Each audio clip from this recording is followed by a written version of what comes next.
तर भोंदू खराच्या अटकेच्या दिवशीच रायगडच्या उरणमध्ये खराच्या पत्नीच्या नावावर 58 लाख रुपयांच्या जमिनीची नोंद झाल्याचा धक्कादायक प्रकार समोर आलाय। उरणमधील ताजनेमध्ये हा जमीन व्यवहार झालेला आहे। या जमीन व्यवहार प्रकरणाची नोटीस खरातला अटक केल्याच्या दिवशी प्रसिद्ध झाली होती।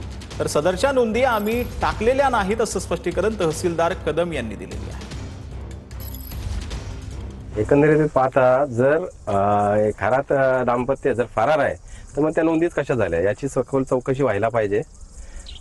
दुसरं काय म्हणणार नाही मी, पण हे जे सर्व काही चालू आहे त्याचा मुलापर्यंत पोहोचण्याचा आपण प्रयत्न करावा हीच नमूद। सांजे ग्रामपंचायत ही फार मोठी आहे, महसुली आणि लोकसंख्येच्या दृष्टीने पण 50-60 हजार लोकसंख्येचा ग्रामपंचायत, त्यामुळे इथं व्यवहार काय होतात त्याची कल्पना आपल्याला। मूल किंमत ही साधारणतः जर हा किती 30 गुंठ्याचा आहे ना, 30 गुंठ्याचा म्हणजे 3 करोड पर्यंत 3-3.25 करोड पर्यंत